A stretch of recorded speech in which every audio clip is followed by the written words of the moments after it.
Қыздар, мынадай өте әдемі, ерекше болып шығатын трендке айналған кукис печеньесін міндетті түрде отбасыларыңызға дайындап көріңіздер.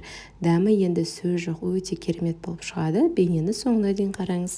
Ең алдымен бізге салмасын дайындап алу қажет. Ол үшін сүзбелі ірімшікке қант ұнтағын қосып, барлығын жақсылап шанышқыменен немесе қасықпенен араластырып аламыз. Бар болғаны 2 ағзатты қосу арқылы біздің салмамыз дайын болды. Енді осы салмамызды өзімізге ыңғайлы болатын кез келген ыдысымызды алып, оның үстіне міндетті түрде жабысып қалмау үшін пергамент қағазын төсеп аламыз. Немесе ыдысымызды салафанмен орап алып, оған салмамызды бейнеде көрсетілгендей етіп орналастырамыз.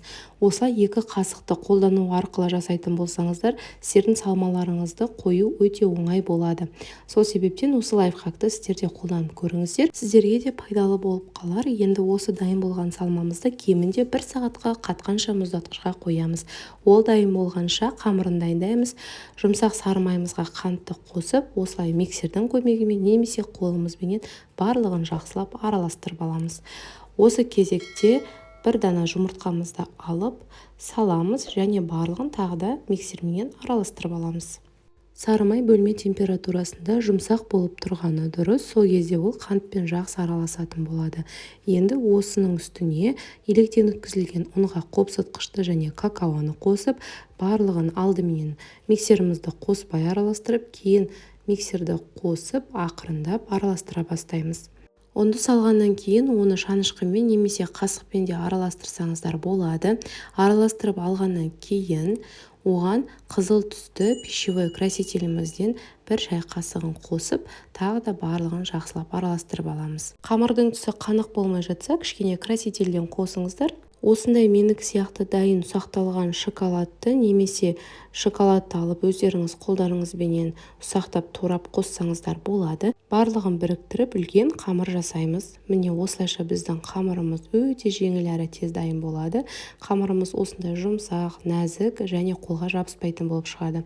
Енді осы қамырымызды алдын ала пергамент қағазы төселген формамызға бірнеше бөлікке бөлу арқылы қолымызбен осылай дөңгелектеп домалақ шариктер жасап шығамыз.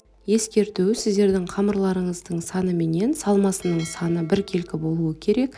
Яғни салмамыздың саны 9 болса, қамырымыздың да саны 9 болуы керек.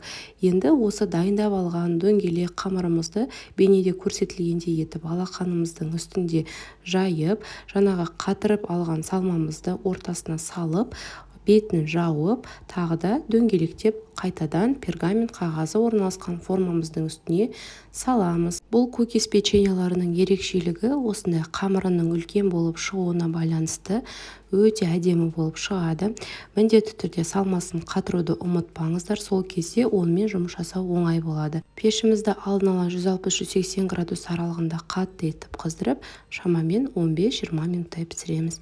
Осылайша біздің кукис печеньеларымыз дайын, өте әдемі болып шығады. Үйдегі иіс енді сондай керемет.